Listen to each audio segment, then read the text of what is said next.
think we're live. It looks like we're live in the group. So this is the second laser coaching slots. I think I said in the previous one that they're about 30 minutes or so. It doesn't mean that because they're only 30 minutes that they're hurried. It just means that we've got a small amount of time to do some work on maybe one topic that's relatively focused work. But I don't want to feel hurried in any way, and I wouldn't want you to feel hurried when you're listening or participating. So I've got the wonderful Matt Green with me here. Would you like to introduce yourself, Matt? Tell us a little bit about what kind of things you do and what has you in the group for those people who've never met you before. Sure. My name's Matt Green. I make music videos predominantly, have done for the last 6 years. Last 18 months, like most people, I've had to sort of expand my repertoire, and I've sort of moved into sort of doing corporate videos and editing other people's stuff, which has helped me survive the last 18 months. But the last couple of months, things have slightly changed. But one thing that have come out of the last 18 months is that I really want to start, and one of the reasons why I'm involved in this group and the Just Play group as well was, well, one of the reasons I was involved because I needed something to do on a Friday when I wasn't doing very much, and it seemed like a nice thing to do, hang out with people and talk, and it was very helpful and something to look forward to in an empty diary for a lot of last year. The other reason was this particular group was just that there was lots of, I'm always open to learning things, and even though I've come from a sort of sales background and it's served me well with my business, I know that things, like most things that you learn in your life, things change and there's new ideas replacing old ideas, or they're just being rehashed and introduced, because I think I certainly was told very hard selling, and it never really felt comfortable with me all the time. It never really took to me. I had a sales career, but it was mostly on the phone, and the industries I was in was very soft, so it wasn't a very difficult sell. So it never sort of compromised my feelings. Not like double glazing salesman selling, which I have a good friend of mine. I've known him for over 20 years. That's how we met. That's horrible. I could never get involved with something like that. Anyway, so I'm just open to new ideas, something that's a bit more realistic and a little bit more psychological, I guess, helpful, serving, as that seems to be the buzzword on this group for the last few days. Pleasing, not pleasing myself, I guess, not pleasing myself. Not pleasing other people either, but serving myself and others, I guess. But anyway, yeah, cool. So I love what you said there. So we've got about half an hour or so to explore something, or it could be a transformation you'd like to make, or problem you'd like to solve, or a goal you'd like to achieve. What do you think would be a good use of our time? I know we had a little chat before we've started the stream, but what would make for a good jumping off point, do you think? How can I help you best? How can I serve you best? How can I be of use to you today? What we were talking about before, I like to explore that a bit more, because I don't fully understand it. I mean, I know I said a couple of things, and but for me, it's just still mind-blowing, and I guess I should explain. Give us the kind of like the bits that for the person that wasn't there in the conversation. Give us the kind of headline, parts of that are the most sort of active ingredients for us to be sort of brought up to speed with what you're thinking at the moment and noticing. I used to post.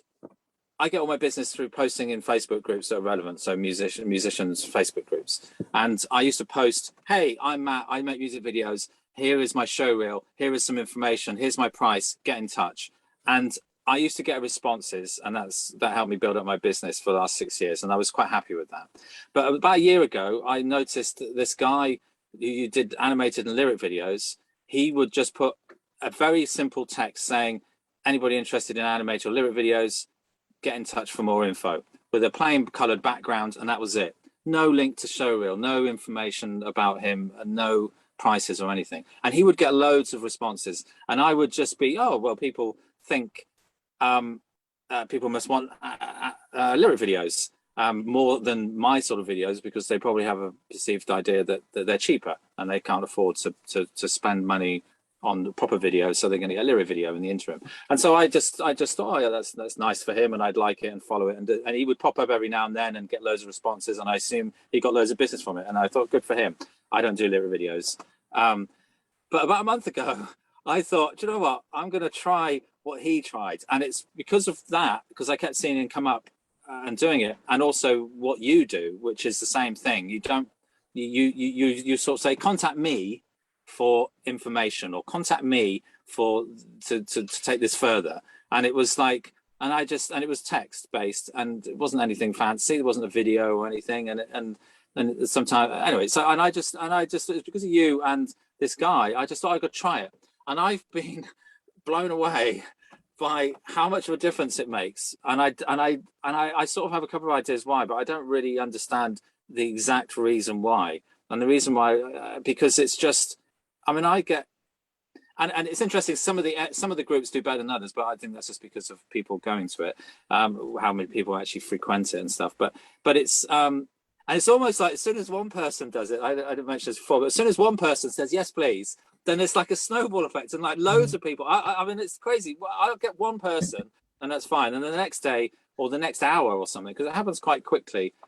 And I guess it's got something, maybe it's got something to do with Facebook algorithm, with if you're doing text stuff, it doesn't seem so spammy as well. If you're sharing a picture or video, that Facebook maybe thinks that you're sharing something that's business orientated, therefore you should be paying for it, so I'm not going to share it. Whereas sharing text, or the reach is not organic enough. You have to pay for that organic reach now, don't you? Because they changed it all years ago.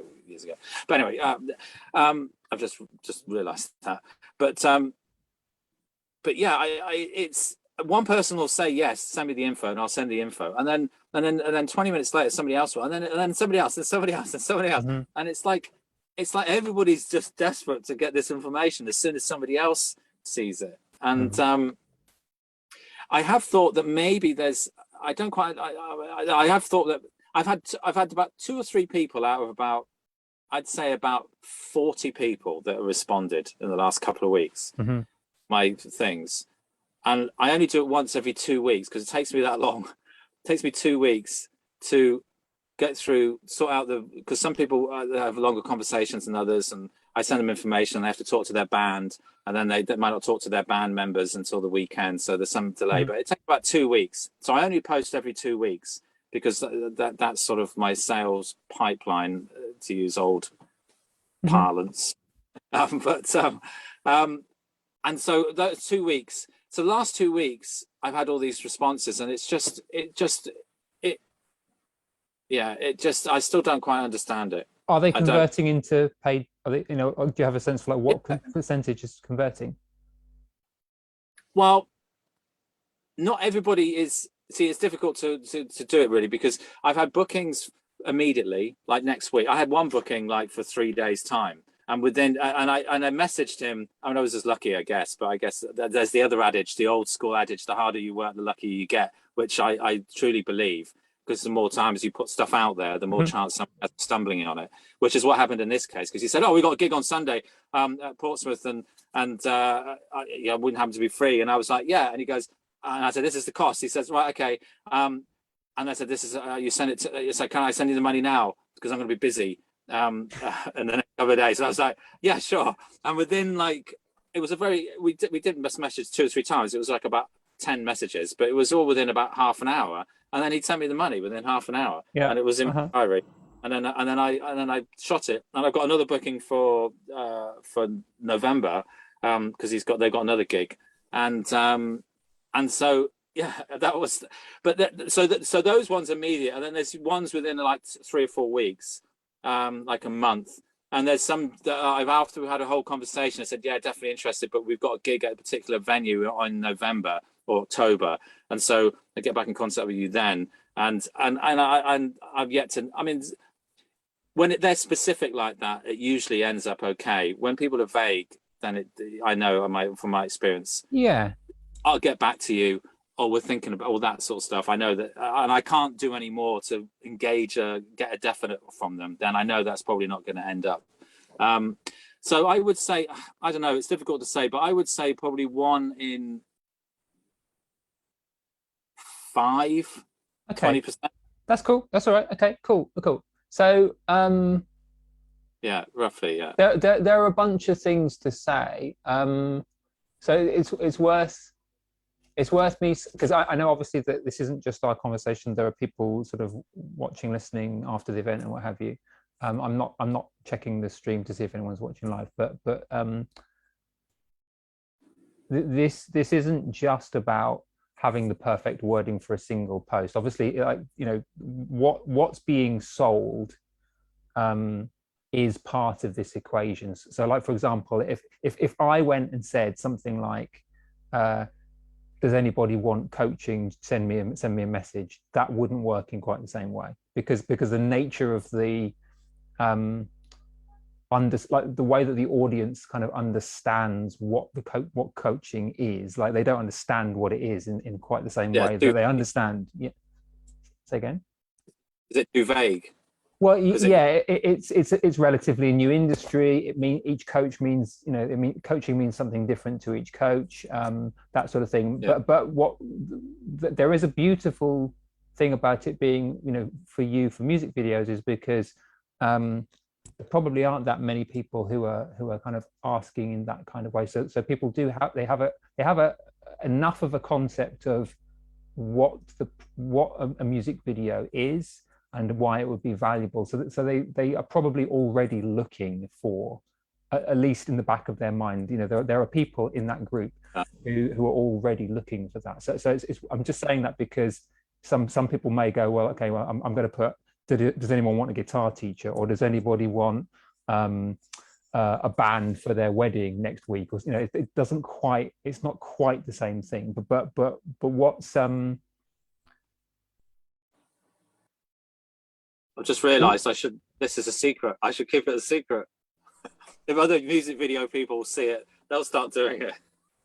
Well, and then this simple but effective method of getting work. Well, you'd think that, but there's, I suppose, what I would point to maybe in this conversation, because we can unpack it a bit further. We've got a couple of weeks or so, but the reason that I would say that it works is because there is a natural, organic way that all relationships, like all service-based relationships, develop when they develop. Like there's a fairly predictable psychological process that people go through, and it's not exactly the same, but there are certain kind of checkpoints that you kind of need to go through, right? So if you think about it, you know, say for example there was someone who was a doctor who you know, wanted to have a busy, I don't know, I'm trying to think, like a foot doctor. Is there such a thing as a foot doctor? There must be a foot doctor who wants to have a busy foot doctor practice, right? If they marketed themselves like some musicians or some creatives do, wear a sandwich board with their medical degree on there saying, this is where I trained, this is my final graduation mark, this is my show reel of all the foot operations I've done, look at me, look at all these things I've done. It kind of would be quite weird to be giving so much information about yourself, because it kind of subcommunicates that you need it, and that you kind of want that. Whereas what would happen, let's say for example, you know, a doctor is off duty in a pub, and someone says to their friend, oh, I know you're a doctor, I've got a rash on my foot, can you look at it please? And they go, well, not right now, but we can book in a conversation, go talk to my receptionist on Monday morning, and we'll find a slot and we can have a talk, we can have a consultation, right? Yeah. So that's because there's a way that a professional handles that kind of procedure. Yeah. Right. So what I love about what you did is that it speaks directly to the person who is already looking for that. You know, so someone's flicking through Facebook, and the conversation that's already in their head will be, you know, how do I market my band, or, you know, we need to get more eyes on our content, or, you know, or one of the things that the band leader has said we need to do is to get a music video, and they may have forgotten about it. They're scrolling through a load of, you know, dog videos, and all of a sudden this message, which is like a spear to exactly what they're already in the back of their mind, maybe not aware of, but it is a specific thing that they would put into Google, or they could do if they were just that little bit closer. You've kind of speared them because you've spoken directly to the thing that they actually want, right? So it's, you know, I wrote down what you said. You know, you said previously that, you know, previously I would have said, hi, I'm Matt, I make music videos, which has got I twice, like me, and it's got my name in there. It's got me, you know. So the focus is on me, whereas who in here wants a music video? Like you, I know that you want a music video. I can show you where music videos are. Come with me. Sure. And then it's the next stage, which is, okay, great. So you're now at the receptionist. Okay, why are you booking the appointment with Dr. Green? Okay, well, I need a music video. What kind of music video do you need? Will it be a 20-minute appointment or a 10-minute appointment? You know, so it's kind of it signifies that they're in the process, they're in the presence of a professional, because a professional would show up like that way. It kind of it subcommunicates that the quality of your work's not even up for question. You know, that's you. This is what you do. It's obvious, and then you know, you can screen out the people that, you know, aren't a fit for you. So by doing it that way, it does a number of things. You know, and you said about like what I do. You know, but by kind of getting people to come to you and making it very specific about the person that it's aimed at, they know if it's for them or it's not for them straight away. So they're less likely to waste their time. It's a bit like the post I did for this group. It's like, this is for you if you're this, and this, and it's not for you if you're this.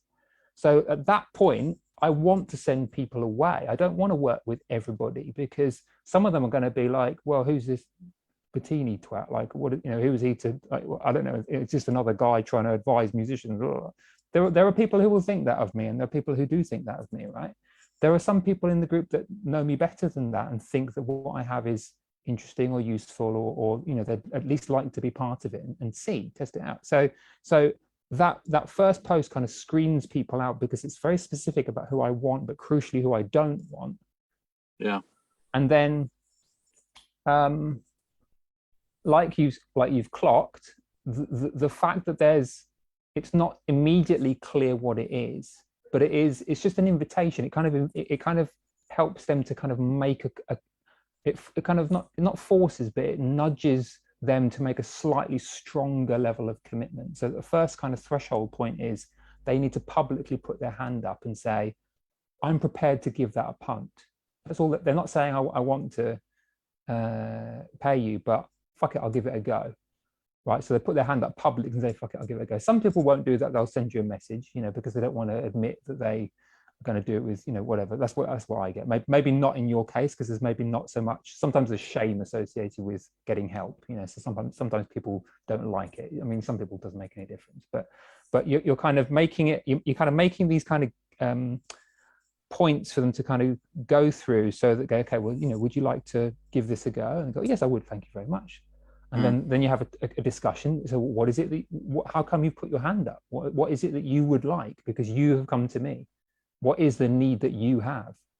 And it's like, okay, well, we'll explore the need that you have. Okay, well, actually, I want a music video. It needs to be this. Why do you want this music video? It's like, well, because I think I want to build my following. Well, what the fuck does that mean? Okay, well, I want to have, you know, I want to build the number of followers that I need, and I want to, you know, get more website traffic, and I want to have more sales. Okay, right. So maybe is it one video that you need, or are you talking about a social media campaign here? Oh, well, ultimately it's a social media campaign. Okay, cool. Well, maybe what that means is that, you know, maybe we could explore several videos actually, and we can talk about a strategy. And so in that process, you've got the potential to kind of serve them way more deeply than they might realize that they need to be served. You know, they might just think, oh, I want to throw a bit of money at a music video, but what they really want is someone to help them to achieve the goal that the music video will get them. So by kind of going through a kind of like a doctor's diagnostic process, Yeah. because you can't do this on a post because it's so specific to them. You're serving them in such a bespoke way that they will go, oh my God, you're right, I need 3 music videos. I had this idea. I had an idea a couple of years ago, and I did loads of research into social media posting and how to post, and on Instagram, the differences of Instagram and Twitter, and not so much Twitter, but Instagram and Facebook, and how music videos could help and photographs could help, and for them. And I put together this whole package where I would take over. I offered social media posting because I saw so many bands, and I still see so many bands not doing the obvious thing, like having a plan, just having a plan. Like I got like just having a single release in a month's time. I mean, if you go and talk to a PR person, they say, well, I need at least 6 weeks notice if you're going to release a single, because they have a campaign where they build up excitement about this, and they'll post to certain things like online stuff, and some less so paper stuff now, but online stuff, and then they'll have radio stations that they'll approach and trying to build up to a particular radio station, because then they've created some sort of buzz and they've created some sort of story, and they need time to do that. But people don't do that with so much. If they and that costs money. I mean, that costs at least $1,000, $1,500, $2,000 for the PR. A lot of people scoff at that. But they're paying for contacts, and they're paying for experience, and they're paying for somebody with a plan.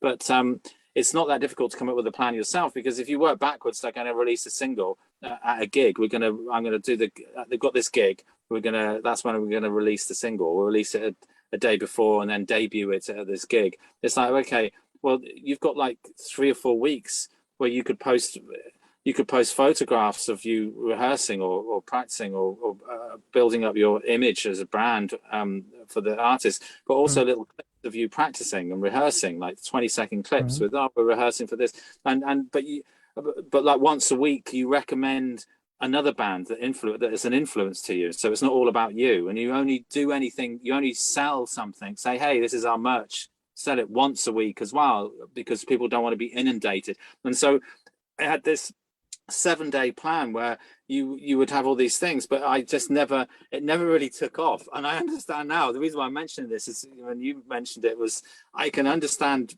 that my attempts to do that, it didn't come across as me serving.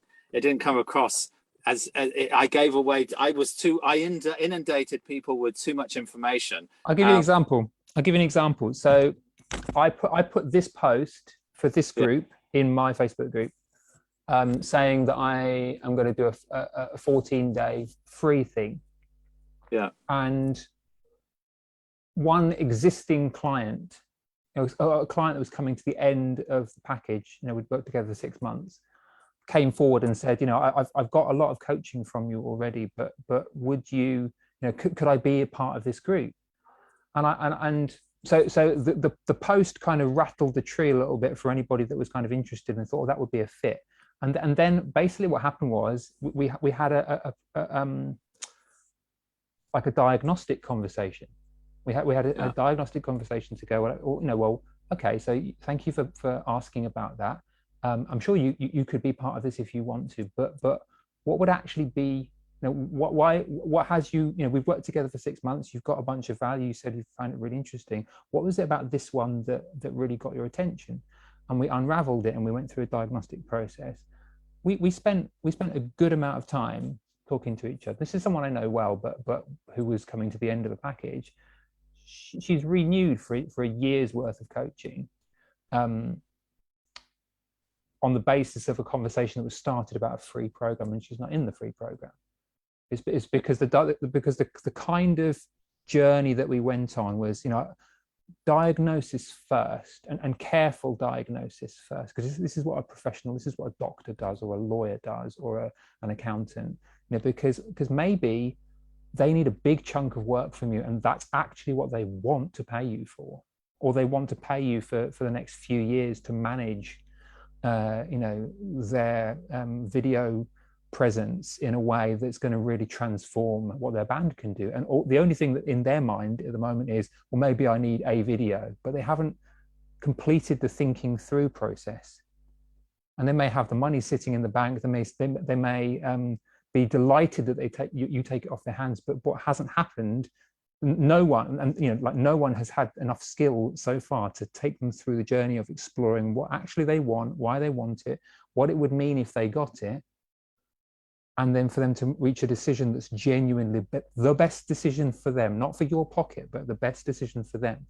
And that's kind of the conversation that I went through with this client who renewed. We had a conversation about what was best for her, and I said, well, I'm listening, and genuinely, if it wasn't my business, I'd say, well, actually, what you're wanting to create over, the next few months is a big project. It's all about, a significant life change. And if money was no object, or if I didn't need to worry about what I was offering, and you could say what I think would be the perfect fit for you, I think working together on my sort of top end coaching package would be the best fit.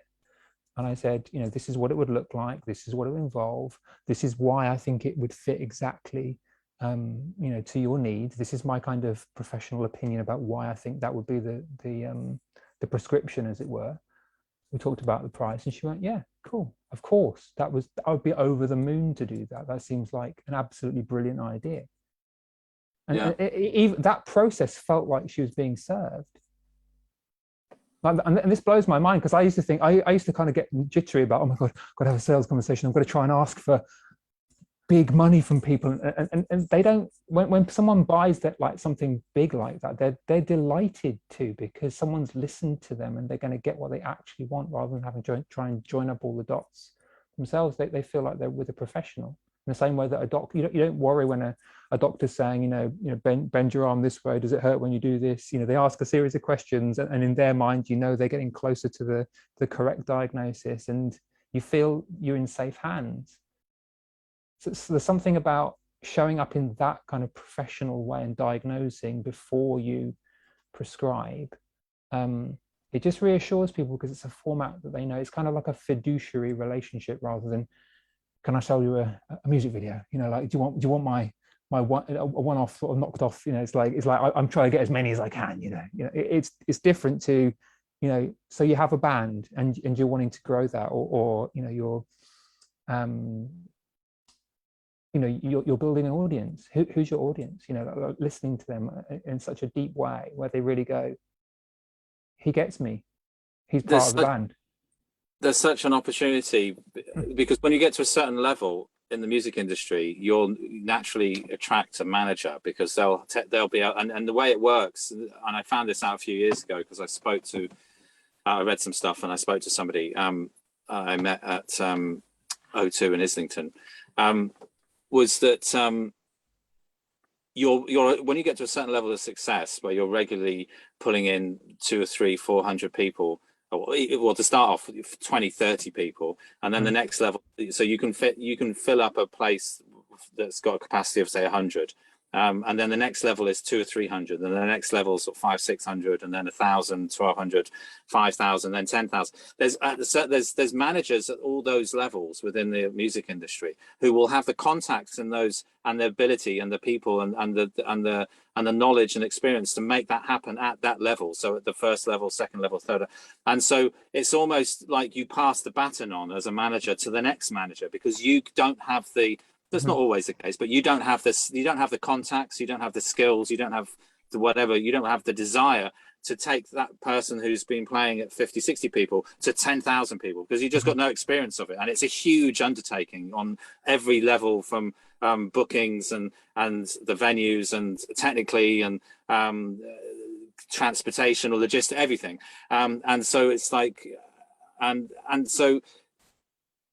At the bottom level, which is where I hang around, and I don't mean bottom as in just the grassroots. I know what you mean. Yeah, it's cool. The grassroots is where I liked doing it, because I'm directing, I'm speaking with the band directly. There's nobody in between. It's like it's an exploration, and they're just starting out, and I feel I got more to offer, and it's more enjoyable for me, and they get something that they're happy with, and it's a starting point. So, but at that level, there's a desperate need for a manager, but the managers don't to sort of go, especially now, like with the social media stuff, and it's not that difficult. That's why I came up with the idea, because I just thought I can't be but the problem is I can't be a manager to 50 bands or 50 clients, because it would involve too much time. But there is a desperate need for that, because you need somebody to concentrate on what they're doing. Like I need some, and there are musicians that can do both, not very often, but they need to concentrate on the product, the thing that they're doing, which is the song. They need to get better at songwriting. They need to get better at performing. They need to get better at playing. They need to get better at all those things that consist of becoming a successful musician. The business side of things and the logistical organizing of things should be dealt with by somebody else, and that's traditionally what a manager should be organizing. Well, hang on a second. Maybe because I'm hearing what you're saying, and it's been my experience too that people, that there is a need for that. Maybe there's an opportunity here, and you'll know this better than me. Maybe there's an opportunity for a kind of hybrid sort of setup, because there is an increasing number of people who are kind of interested in the kind of DIY musician skills, who are kind of a lot of these grassroots sort of early stages bands are kind of taking on more of the kind of managers kind of roles and sort of understanding social media. I mean, there are some members of a band in this group called We Are Sovereign, and I'm hoping they'll be watching this, because it's relevant to them. They've done some very good stuff all on their own, a similar kind of stage. Yeah. What if it's possible to kind of for you to kind of signpost them to some good resources in terms of the DIY, some of the management stuff themselves, but the crucial kind of the content creation part, you create a package where you just kind of frame it in a way where the bit you are prepared to do, the bit you want to take on, and you've got bandwidth for, you kind of create, and then you're clear about the bits that you don't really want to do, or that would drain you, or would be too much, and you just kind of make a price structure where it could work for you, and it would actually be the thing that they need the most. The problem is the thing that I came up against, and why I just gave up and just thought I need to focus on my core business, which for me is music videos, was just creating music videos. I would have this conversation when we're on set or a live gig before. I would say, look, I've checked out, because I check out everybody's socials that I work with, and I give feedback, positive feedback generally. I try and find something positive to say about everybody's stuff. But I sort of suggest that it's like you can only, music videos is one part of it, but it's quite a substantial, obvious part. If it was like it's like 30%, 40%, 50% or something, because you've got the song, that's the most important thing, and then you create a video because you want to promote it and you want to get it out there, and it's and so okay, that's the next important thing, and then all the other things are sort of smaller percentages of importance, but they are important, and it's like, if I was trying, it's like you need all those bits. So you need all those bits to happen. And so it was like, I felt like if you're going to do it all, don't just do a little bit of it. I know a music, because it just felt like it would be like changing somebody's tire that's gone flat on their car, and only tightening up one bolt. It might not be a particularly good analogy, but it's like you're only going to get that a little bit down the road before the wheel falls off. And it's like you need all those little bits. It's either do it properly, or don't do it at all. And I felt like if I wasn't going to offer them, it's like opening the door to and going, hey, look, you can do all these things, but I'll help you. Could you offer it all? Sorry? Could you offer it all? I can do it all, yeah, because I know what to do. It's just that I'm not particularly interested, and a lot of it could be automated. That was the other thing as well, with things like buffer and stuff. You could eat, and I've done it for myself, where you do a whole month's campaign of posts. My posts were the previous posts that weren't particularly not as successful as the recent posts, but they were successful anyway. But I did it to post stuff to Instagram, for example, like video clips. I did a whole month's worth of stuff, and it worked. I mean, I got stuff. I didn't have to do it, but yes, I could do it, I guess. But yes, I not guess. I could do it. It's just I didn't. I think the main stumbling block was I sort of dipped my toe in the water, and because I didn't get any sort of response really, and I haven't done one project. Right. Okay. That's the reason why I stopped doing it. To be honest, now I've just thought about it. I mean, we'll come to the end of this conversation because it's a sort of shorter call. But what it sounds to me like, Matt, is that there are a few sort of pieces of the whole sort of business structure puzzle. You know, like what it sounds like you're experiencing, a transformation around it is sort of like understanding the onboarding process in the most powerful way that it can be handled, like kind of organically, like we're talking about, sort of diagnose and handle those conversations in a way where you can kind of not upsell but upserve people so that they're kind of getting exactly the right kind of package. So hopefully, over the 14 days, you've got a chance to sort of play and sort of explore with, see what else there may be in that bit for you. Sounds like there's also a bit about kind of the different levels of engagement. Maybe there's a sort of super VIP management package that you want to offer, but you only want to offer it for a certain kind of person at a ridiculously lucrative price for you, for the person that absolutely wants your help specifically, and they'd be delighted to pay for it. And if it's nothing, and that's the only way that they can have that level of access to you, but you maybe need a few other options beneath that for the people who just won't pay for that.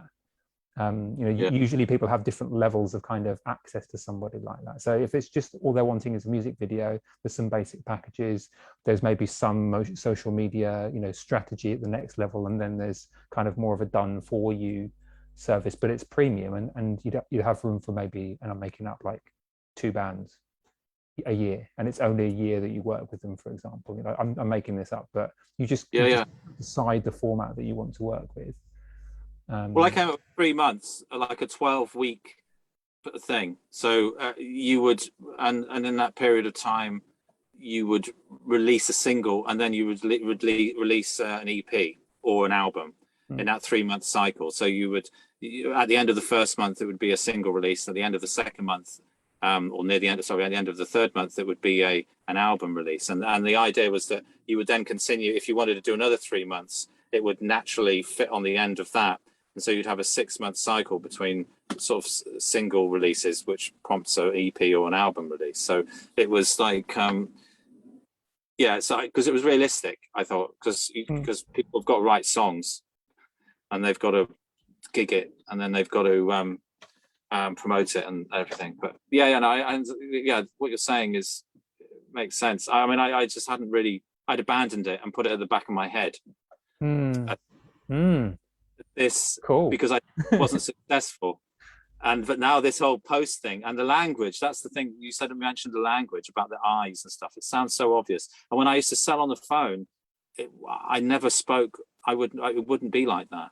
It would always be open questions, like it would always be open questions, and about why, how do you solve this problem at the moment, or why you, and it was like, and I was good at doing that. But when it comes to copy, I'm writing copy, which is essentially what it is, isn't it?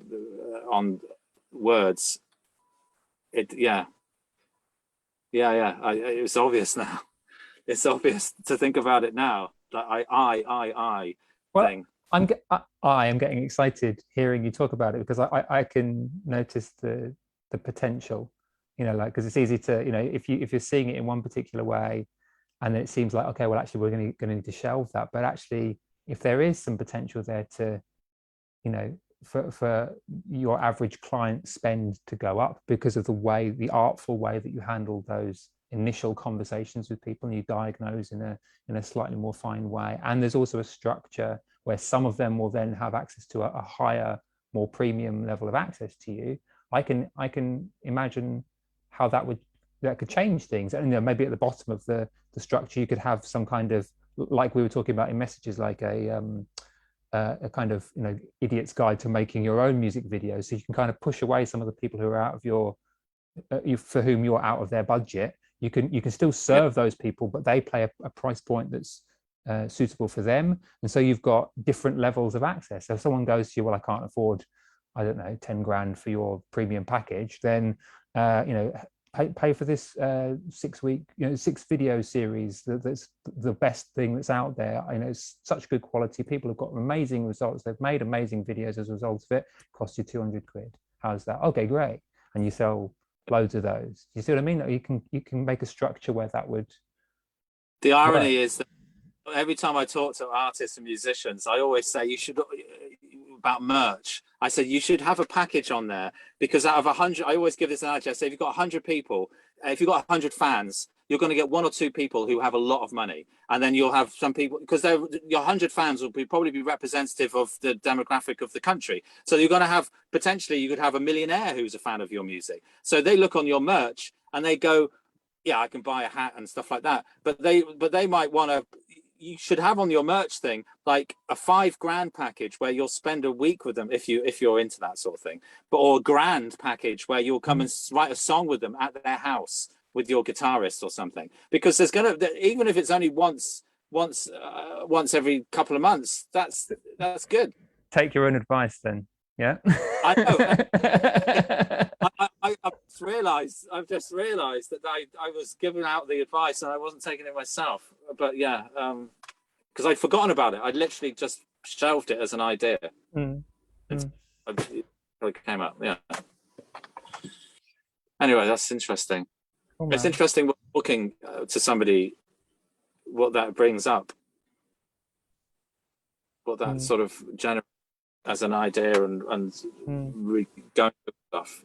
Do you know what else? I reckon that there may even be people in this group who, having seen you go through that thinking process and learning a bit more about you, may even want to talk to you about their own music videos. There may even be conversations, people in here that you could serve.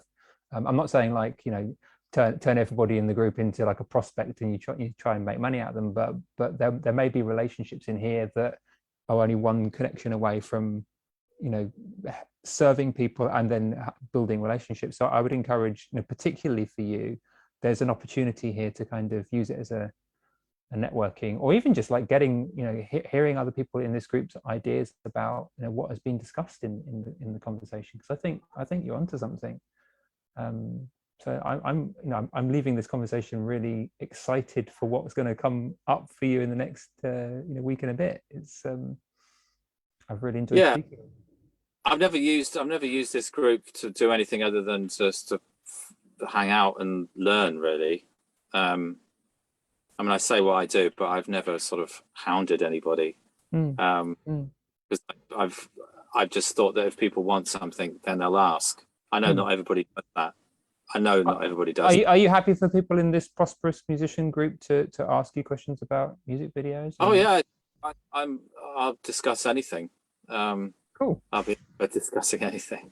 That can go towards the service minutes, can't it? One of the tasks today, I've asked people to do to clock up their service minutes. So yeah, okay. Yeah. We'll call it for today. But let's share with us what comes up if you have ideas afterwards, or any further questions, Matt. Just make the use of the group and of me. You've got access to this process, and really excited for what is going to unfold. Is there anything you'd like to say to the group that you're part of? Anything you want to share or advise them, or anything you want to say? I don't know. I don't think so, really. Other than things are a lot worse in your head than they are in reality. That's one thing that I've learned. and I'm not just talking from an anxiety, very serious perspective, but just with regards to just doing stuff. I think, I mean, that's one thing I've learned over the last 18 months, probably like a lot of people. I'm not the only person, I'm sure, but it's like life is short. I know these sounds like cliched, but it's like,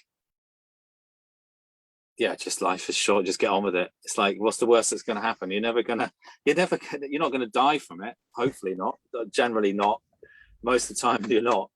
But just get on with it. It's like exciting. Life is exciting. We fail, so what? It doesn't matter.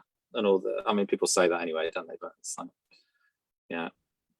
What have you got to lose? Yeah, nice. Well, that's a nice thought to end things on. So thanks, man, for having an honest conversation. I really appreciate the fact that you have that kind of conversation. I always encourage people to really explore in the way that you've done today. So no, thank you for being open to the process, and a valuable conversation for the people that are watching too, I think. So nice one. Catch you soon. Yeah. Thanks. All right. Nice one. Bye. Bye.